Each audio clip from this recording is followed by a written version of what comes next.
A couple of years back, I published a book, The New Imperialism.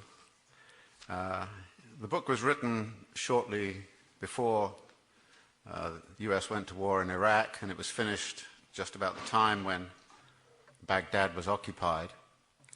And like everybody else at the time, I was kind of really confused as to exactly why and what the motivations were for that particular action, particularly since it was, I should have thought, evident to anybody that the weapons of mass destruction argument was a hoax and that various other arguments were a hoax.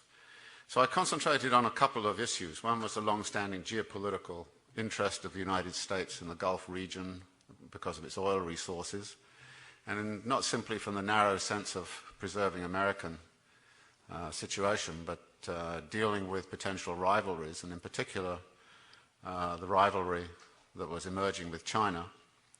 And I think that rivalry is very, very present in the world. You'll find echoes of it in Sudan, Nigeria, all over the Middle East, in Central Asia. There is, I think, a growing conflict over who's going to control the oil resources for that reason. So I think there was an argument there which was a serious one and which we still should take on board. The second argument I used was that there's a relation, organic relation, as Hannah Arendt pointed out, between external activities, particularly imperialist activities abroad, and domestic circumstances.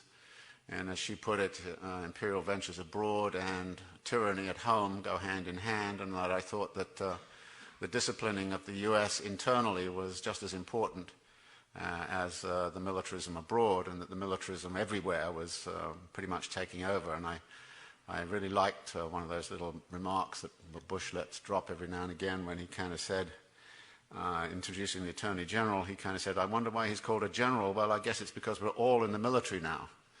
And I think this total militarization of everything is in the sort of subconscious of this administration, so that was important too. But then about the time the book was published, another event occurred which made me think of something else which I hadn't really taken into account very, very fully and very properly, at least not directly. And that was that in September 2003, Paul Bremer began upon a restructuring of the state apparatus in Iraq, the whole legal state apparatus. And during the rest of the several months that followed, he continued to do this in a whole series of decrees which restructured how Iraq was to be governed and what the state apparatus was to do. This was, of course, considered by many to be an illegal thing to do for an occupying power, and it was illegal under the Hague and the Geneva Conventions. And so one of the things that then happened was a very hurried handover to some interim government which was declared by the US to be sovereign, even when the rules of transition from the Coalition Provisional Authority to this interim government were that it could not change any of these decrees, nor could it write any new ones. So it was actually bound by these decrees that Bremer had issued. Now, these decrees, I think it's important to, we can go over them in detail, but broadly they go something like this. The decrees said that everything in the Iraqi economy was to be open to private ownership, and therefore privatization of everything except oil resources was critical.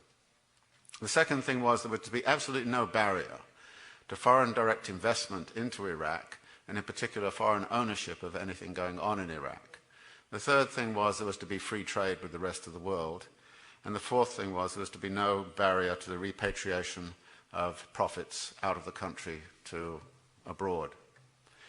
There were other things too, like the conservative dream of the flat tax was recommended and imposed.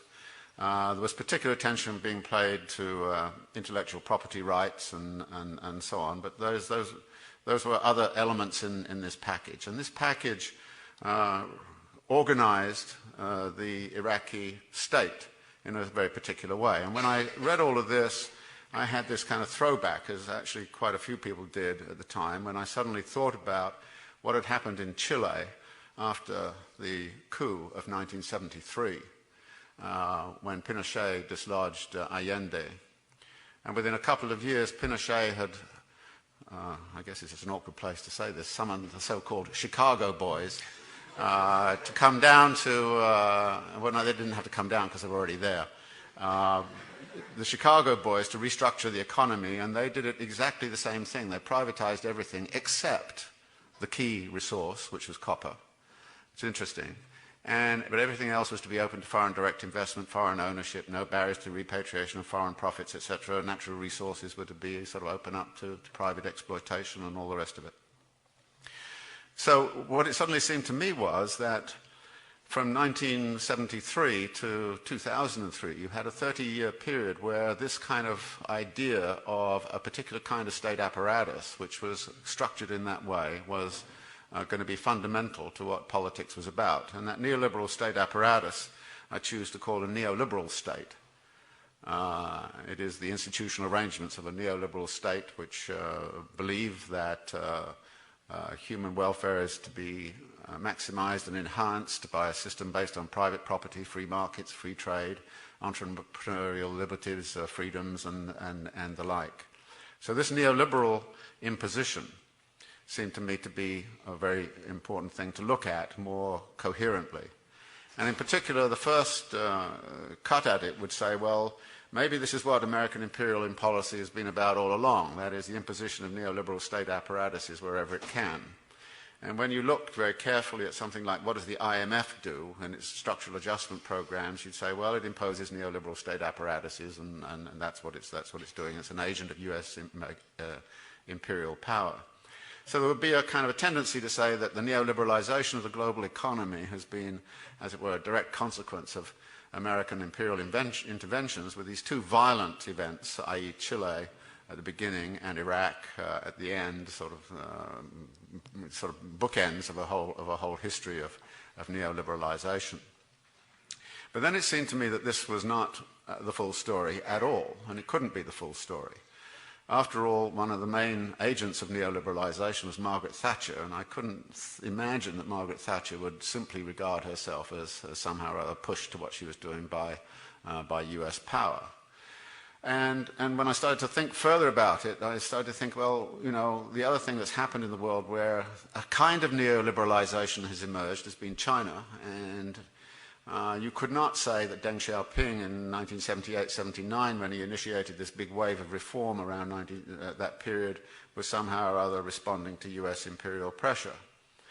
So it seemed to me that the story of neoliberalization was a very much more complicated one, and I therefore wanted to pay attention to it and to try to give a narrative account of where neoliberalization came from, how it worked through uneven geographical development, how it worked differently in different places at different times, how, for example, it occurred in New Zealand, or how it occurred in Sweden, or how it occurred in Mozambique, or how it took place in India, and what degree of it took place, because the process has not ended. A lot of the struggle you're seeing now in the European Union is precisely over the degree of neoliberalization of the economy.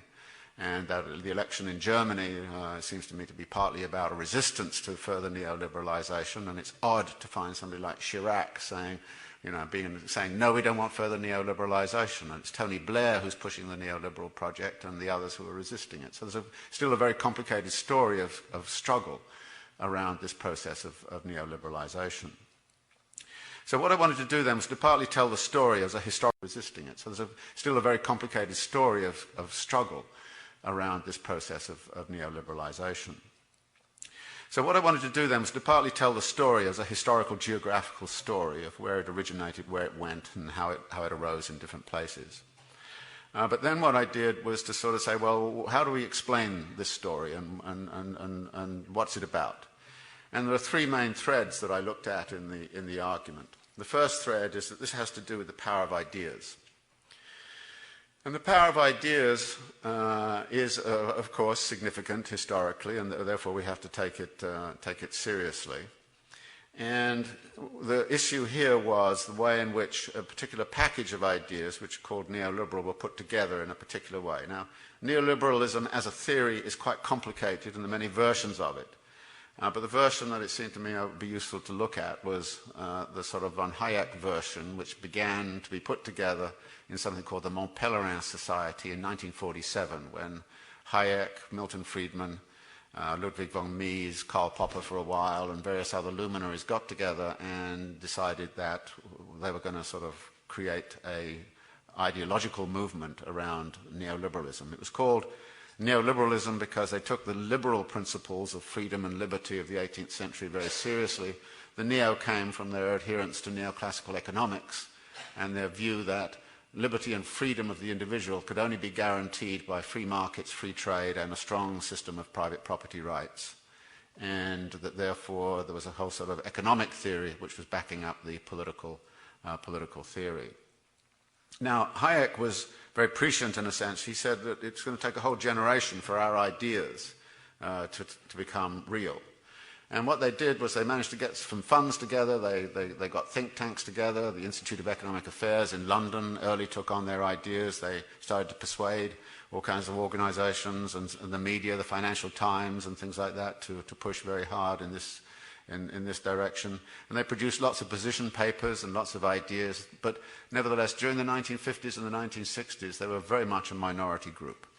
Nobody took them seriously in the halls of policy because the policy was dominated by Keynesianism and the ideas of state interventionism, which produced the social democratic state in Europe and many other sort of interventionist structures with considerable state command over the economy, of planning of industrial development and the like.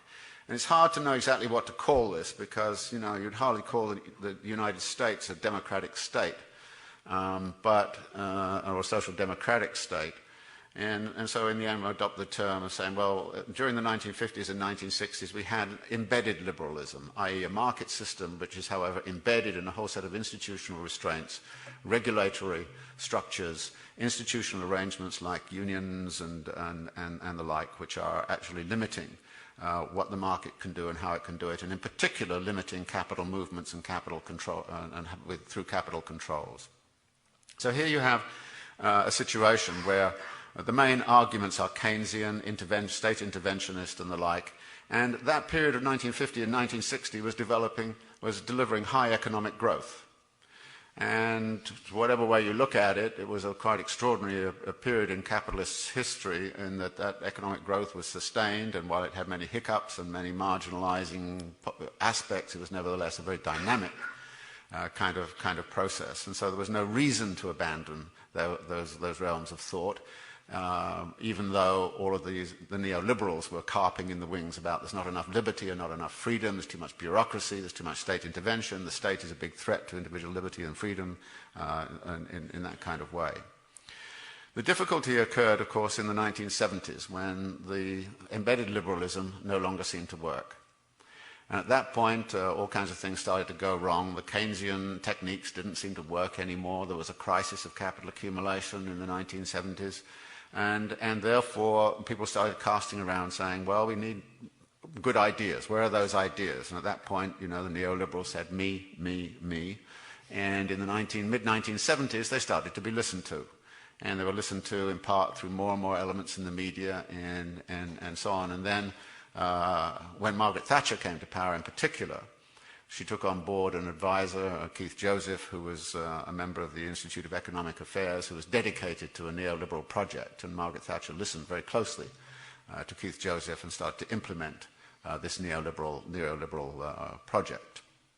So the ideas became significant, and there's something about these ideas which I think are very significant in relationship to many of the social movements that had existed in the 1960s.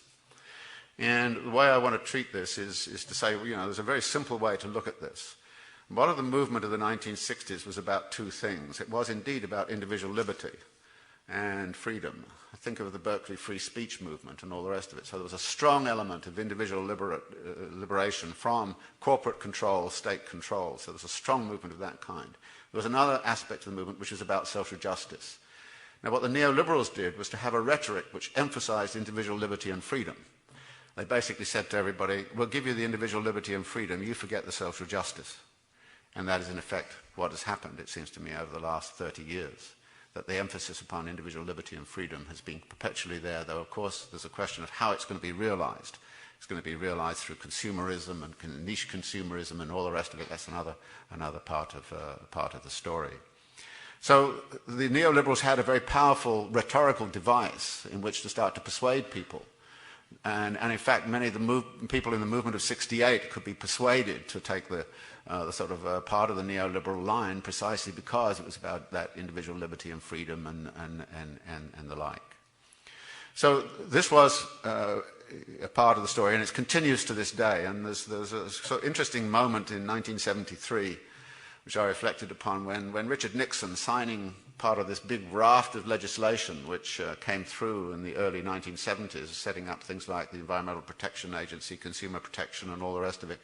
He signed all of this, which was kind of anti-corporate legislation, and he did it with a kind of a sigh. He kind of said, I guess we're all Keynesians now. But what I want to suggest to you was that it was the end of the Keynesian era. And that there's a very funny sense in which I think we are all neoliberals now. And how much we've absorbed the neoliberal ideology and we think in neoliberal terms is one of the big issues I think we have to confront, all of us, in terms of how much we've absorbed from that, so that we actually we're thinking in neoliberal terms even when we're critical of this administration or the Clinton administration or whoever. So the ideas side of things is, I think, very important.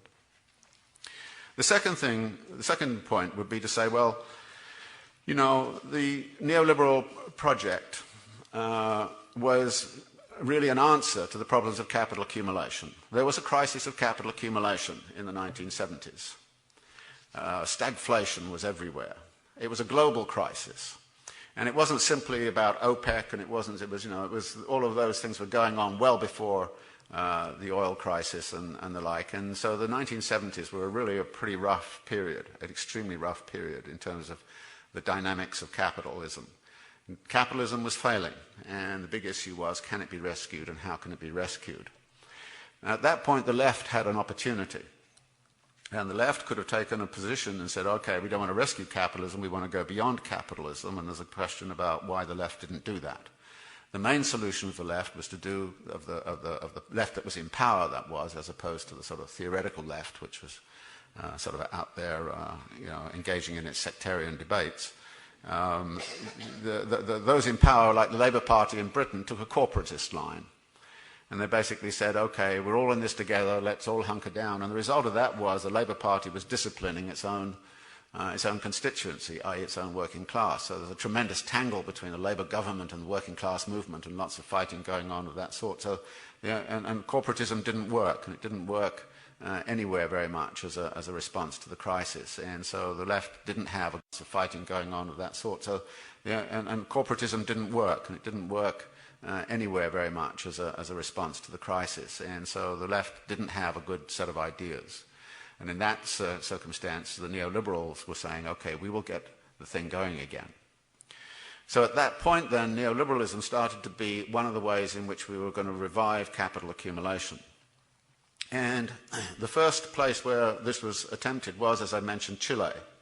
And Chile was an interesting case, in that when Pinochet took over, he was part of a junta, and some of the other members of the junta, Gustavo Lee in particular, was a Keynesian. And so it was only when Pinochet assumed total power in 1975 that Pinochet could then turn to the business elite and ask them about, well, okay, can we get a different way of doing things? And at that point, it was all the economists who were then at the Catholic University of Santiago, who had been trained here in the economics department of Chicago, but were then were brought into government to do the restructuring that I've already mentioned.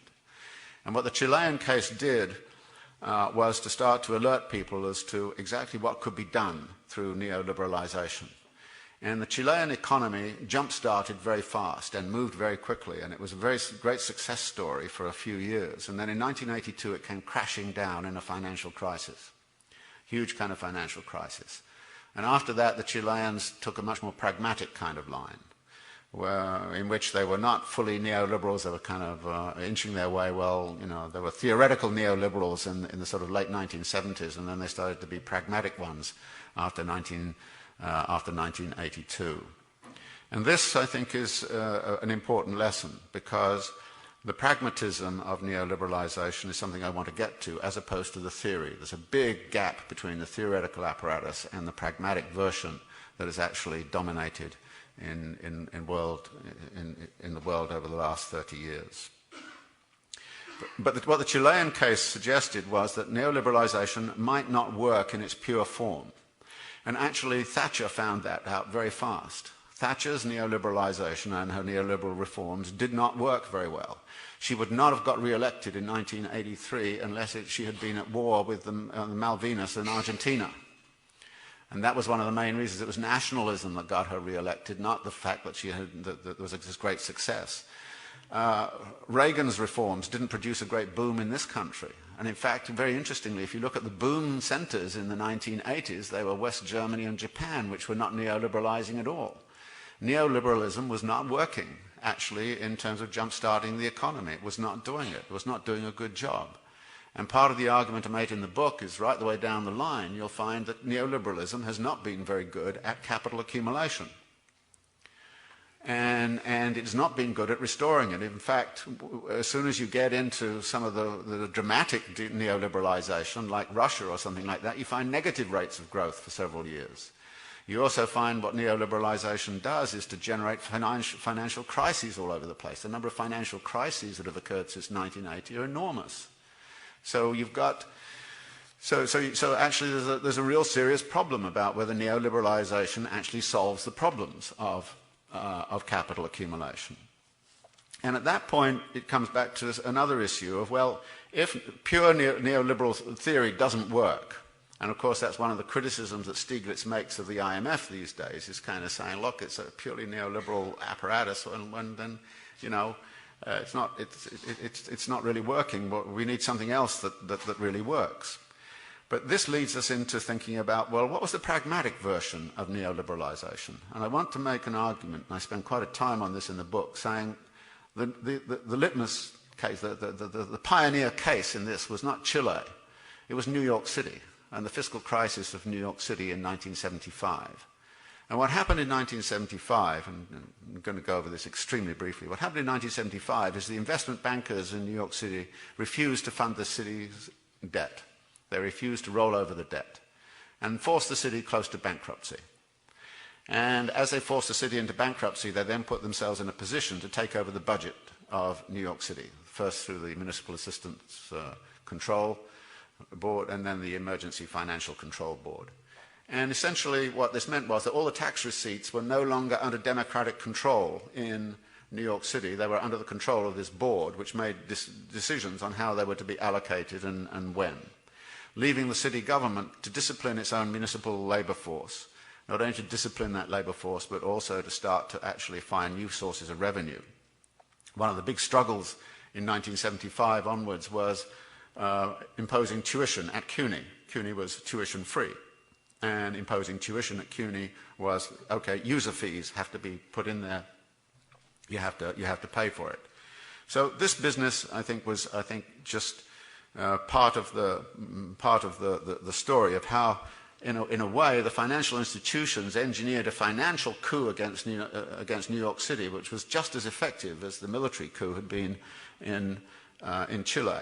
And that financial coup allowed the investment bankers to restructure the New York economy. And they were backed by the state, and in particular by William Simon, then Secretary of the Treasury under Ford, who gave Ford the advice to, when New York appealed to the federal government for help, there was that famous headline in the news, you know, Ford says to city, drop dead. And so there was a total refusal of the federal government to bail them out. And William Simon went on record as saying, I want New York City to hurt so bad that no other jurisdiction in this country will ever try to do what they've done again. And what they had tried to do, of course, was to build the equivalent of a social democratic state, a welfare state, strong education services, strong public health services, lots of investment, and of course lots of employment in municipal unions and the like, which was partly compensating for the deindustrialization that had set in during the 1960s. So this discipline in New York City was a very crucial element in the situation. But in disciplining New York City, the investment bankers didn't simply walk away from the city, and there's a very simple reason they didn't. They had a lot of property in the city. And the big problem that had occurred in the 1970s was, of course, a property crash, a property market crash, and it'll be interesting to see if we're going to see the same thing in the not-too-distant future.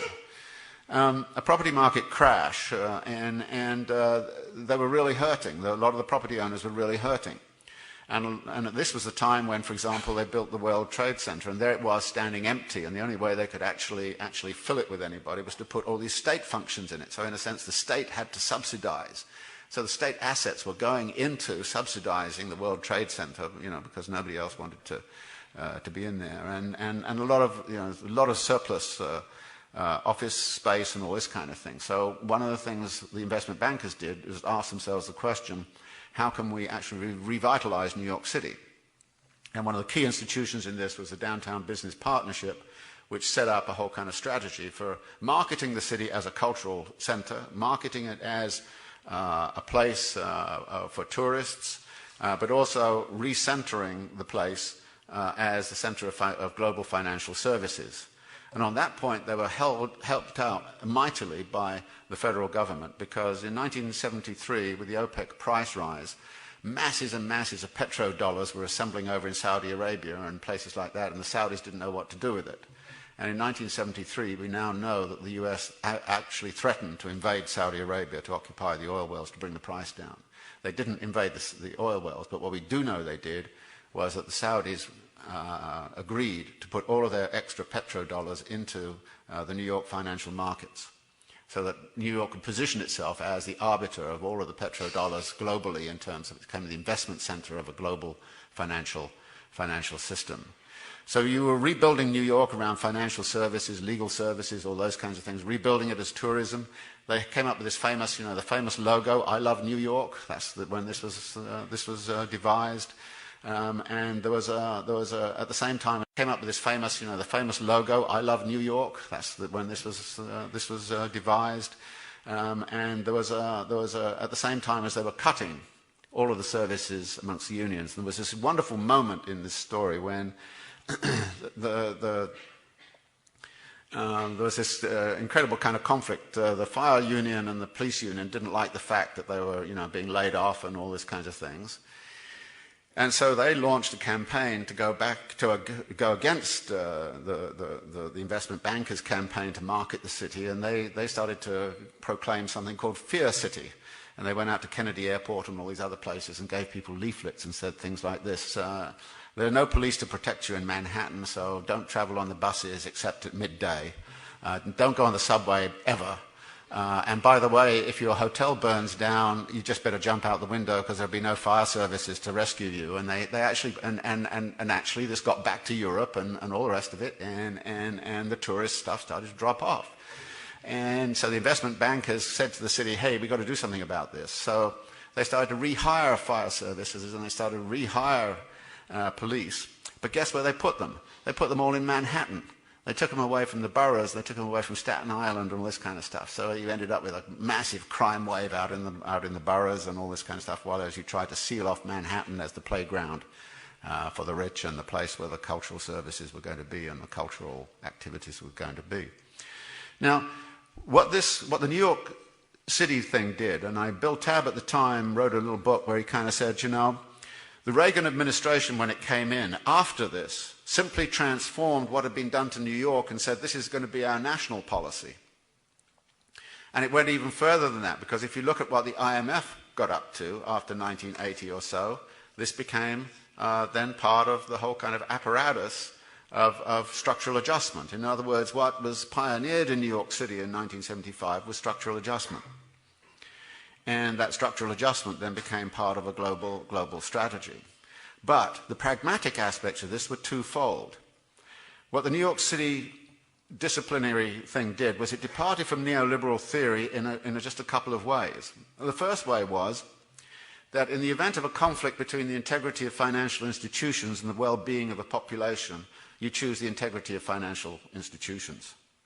This is what the Emergency Financial Control Board did. It brought in all the money and all the taxes, it paid off the bondholders, and whatever's left went into the city budget, which is what they did. And what this said is that actually you move from a society where in neoliberal theory, lender should beware. If you make bad investments, you should bear the cost of it. But what neoliberal practice did was to say, hey, it's borrower beware. And after that, what happened to Mexico? Mexico went bankrupt in 1982, and instead of all the New York banks going bankrupt, which they should have done because of the way they had used those petrodollars in Mexico, no, we're going to make the Mexicans pay. And that's, of course, what structural adjustment is about all the time. It's about making the people pay for financial, institutional mistakes. And what we've seen is a long, long history of the last 30 years of precisely that thing happening. How many bailouts have you seen? You know, the savings and loan stuff, the long-term capital management, you bail them out. You don't put them all in jail and say, hey, you made the big mistakes, you're the one. The people have to pay. And that's the sort of principle which has worked out in New York City. And that's not a neoliberal principle. That is very much against neoliberal theory. The second principle is this, that the state under neoliberal theory shouldn't be actively intervening in the economy. But what the state did after 1975 in New York City was to start to invest in the infrastructures which were going to support financial services, tourism, and all the rest of it. So actually what they did was they started to put this together in a certain way of using state monies. Instead of using them for the support of people and public hospitals, they started to put them into the infrastructures needed for all of these services. And this was called creating a good business climate. And what this means is, quite simply, if there's a conflict between creating a good business climate and the well-being of a population, you choose creating a good business climate. And I think it's significant that the last World Bank report that I read, development report I read, is precisely instructing people how to create good business climates around the world. Now, good business climate is what? Good business climate means no regulation, or regulation only on those things you don't like. It means flexible labour markets. It means sort of open access to political power. All of those kinds of things. So what we start to get is a lot of public-private partnerships which erupt in the 1970s, 1980s as part of the solution to the situation. So the pragmatic version of neoliberalism is very much about that. And what we've seen again and again is those two principles visited upon different countries. And if you look at something like the Southeast Asian crisis, which I briefly describe in there, or what happened to South Korea, or what happened to Argentina, we'll see this principle working again and again and again. So the question here is, what is that principle doing, and why that departure from neoliberal theory into that neoliberal practice? While the rhetoric of neoliberal theory there about freedom of the market and freedom of this and all this kind of stuff and freedom of choice and da-da-da-da is all there. And nevertheless, these practices are at the heart of what neoliberalization has been about, and how and why did that come about in the particular way it did. This leads to the third thesis that I explore, which actually turns out to be the only one that really makes sense. And that is that this whole kind of thing that went on in the 1970s was a class project, that it was about the restoration of class power. Because if you start to look very carefully at the data in the 1970s, there was a wealth crash. Just thinking about this country, there was a wealth crash in the 1970s. The rich were really hurting. And they were not only hurting there, they were hurting in incomes. In the 1970s, the top 1% of income earners in this country received only about 7 or 8% of the national income. By the time you get to the year 2000, they're receiving 16% of the national income. And right now, my guess is it's getting closer and closer to 20%. But even so they have doubled or more their share of the national income. When you look at the 0.1%, they have tripled their share of the national income. And actually, the same story is told in Britain when you go look at the data in Britain. And then an interesting thing occurs when you start going around and say, when did neoliberalization come to Mexico? Big time. Well, it came in 1990, 92, 93. By 1997, you find 14 Mexicans on the Forbes wealthiest billionaires club list. What happened in the ex-Soviet Union, in Russia, after shock therapy? 7 oligarchs take over about 50% of the economy. You just go around everywhere you look, and you find as soon as a wave of neoliberalization strikes, then the income distribution shifts dramatically. Not simply the top 10%, not simply the top 1%, but the top 0.1%. And then you start to look at other data. For instance, in the New York Times just recently, you can trust the New York Times sometimes on something, is they had a thing on how wealthy are the Forbes wealthiest Americans these days. And the average wealth on sort of standardized money form in 1985 was something like 600 million. Now it's 2.8 billion. In other words, they have quadrupled the wealth. And everywhere you look, you'll find exactly the same kind of data popping up at you. And even last year, there was another item in the New York Times just recently which talked about the tax returns. And the only group that's actually increased its income above the rate of inflation is the top 1% of income earners in the country between 2003 and 2004. And when you go to the 0.1%, they've increased their income by 9%, as opposed to 3.5% for the 1%. So it's actually an incredible concentration of wealth which is occurring, and has occurred globally. And at this point you say to yourself, well, okay, maybe this is just an accident, all right? And actually it's occurred globally. And at this point you say to yourself, well, okay, maybe this is just an accident, all right? And actually if you read, it's very interesting reading Stiglitz's book on globalization and its discontents, because what he says is, well, actually it seemed like somehow or other we were making the poor poorer and the rich richer, and it was like this was an accident somehow or other of policy. Well, my argument is, no, it's not an accident. It was actually a political project. And actually, if you go back in the 1970s, it's not hard to reconstruct who was engaged in that project. And there's a very good book, which I recommend to you, written in 1985 by a journalist called Thomas Edsall, called The New Politics of Inequality. And basically he documents how all the think tanks that were set up in the 1970s, the Heritage Foundation, etc., sort of started, getting into the act. How the Business Roundtable got set up in 1972. How the Supreme Court Justice Lewis Powell wrote a memo to the American Chamber of Commerce saying, business is getting a bad deal.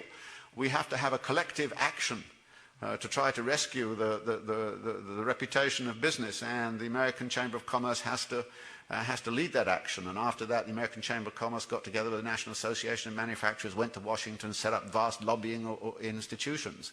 And then came the fantastic stuff with the political action committees. In the wake of Watergate, they were only allowed to contribute $5,000 to any one campaign.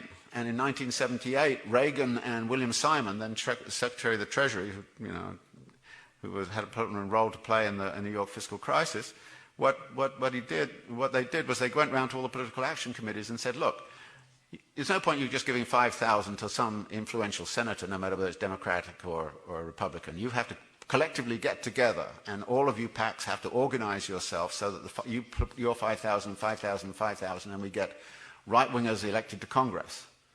And this was the Business Roundtable and all the rest of them taking over the Republican Party. But then, of course, the Republican Party also needed some kind of popular base, and that's when, interestingly, Jerry Falwell forms the Christian majority in 1978. The evangelicals start to come into the whole kind of picture, and we're seeing the end game of that kind of Republican Party political process working out around us right now. But this was a takeover of the Republican Party, turning it into a class instrument. And that class instrument was very explicit in what it was doing. I mean, for example, the CUNY case was fascinating. I was fascinated to find out that the Business Roundtable played, which is about, all the big corporations covering about 50% of US GNP. The Business Roundtable took an active role in the CUNY tuition debate. How did it do it? It paid all kinds of people to publish learned articles, seemingly academic independent scholars, talking about how much better the educational quality would be if you paid tuition. And these were all published in that radical journal, the Reader's Digest. Again, paid for by the Business Roundtable. Then what the Business Roundtable paid for was the reproduction of all of those articles in every college newspaper around the CUNY campuses. I mean, they were really getting, people say to me, you're talking conspiracy theory. I say, no, this is a political project. It was a systematic political project. And it was about restoring class power. And by the time they got Reagan elected, they knew they were on their way. And this was, I think, a very significant aspect of it. Now, this then brings us back to the question of how then does neoliberalization occur in any circumstance, in any society, anywhere? And here the answer is you just can't simply say it's US going in there and doing it. The Chilean case was not US imperial policies imposing that on Chile. No, it was not that. What it was a Chilean bourgeoisie actually invoking US support for an internal coup. And a lot of the IMF restructuring does not occur because the US imposes it, you know. It occurs because some internal class formation can't do it on its own and wants to blame the IMF. And a classic case of that right now is Argentina. In Argentina, everybody blames the IMF. The government blames the IMF, and there's a great charade goes on where the IMF turns up and Kirchner won't talk to them and tells them to get lost and all this kind of stuff. And says, but actually if you look carefully at what happened in Argentina, as everybody knows, the devaluations that occurred there transferred something like $14 billion from common people's savings into somebody's pockets. Whose pockets? Not the IMF's pockets, no, it went to recapitalize the banks, and actually it was what somebody in a neoliberal think tank said, it was just robbery of the banks by the political and economic elite. So again, what we find again and again are these kinds of processes at work. So therefore, in each country, what you find is a struggle between a particular elite. The Swedish case is particularly interesting. The Swedish case, they again tried to take over certain think tanks and all the rest of it, and every time there's a crisis in Sweden, they wrote learned kind of treatises on why the problem is too much of the welfare state, too much state intervention and the like. But they couldn't get anywhere. They had such a strong union kind of movement. So one of the things they did was to say, let's go into the European Union. The European Union is more neoliberal than we are.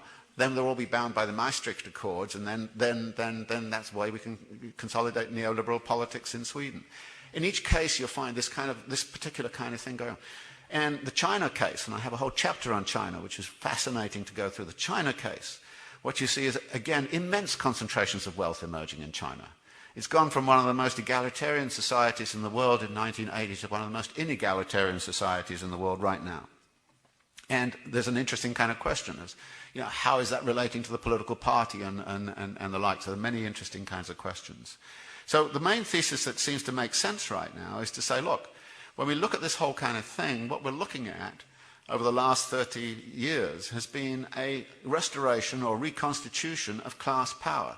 Not necessarily to those people who were in the upper classes in 1970, because there's been a morphing of who the capitalist class is. It's much more about financial services and legal apparatuses and all the rest of it. So there's been a morphing of all of that. But nevertheless, capitalism has re-established one of its main traits, which is a tremendous concentration of wealth within a very small group of the population. And we see this happening everywhere where neoliberalization takes hold.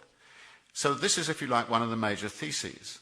But then what I wanted to do was to say, well, okay, what are we looking at now? Are we looking at a crisis situation? Is neoliberalization working? It's not doing very well from the standpoint of accumulation. So where is it getting its wealth from? Where are these? And this is where I use one of the concepts I used in the New Imperialism, which is a lot of it's about accumulation by dispossession.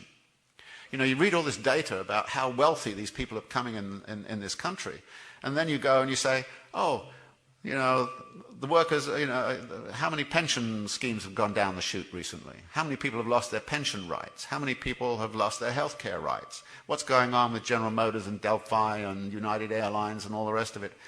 And you suddenly kind of look at this and you kind of say, look, on a daily basis, what we're being fed is these people are being deprived of their rights. These people are getting richer and richer and richer. And this leads me, if you like, to one kind of very simple kind of conclusion. There's a lot of struggle against neoliberalization around the world, and it's usually against some specific aspect of it. Environmental degradation here, misappropriation of resources there, dispossession of rights through eminent domain somewhere else, problems of workers being laid off, outsourcing, all those kinds of things. So there are many individual struggles going along. But when you look at the total package of what has happened, it seems to me we've actually had, for the last 30 years, a sophisticated class war waged against all of us.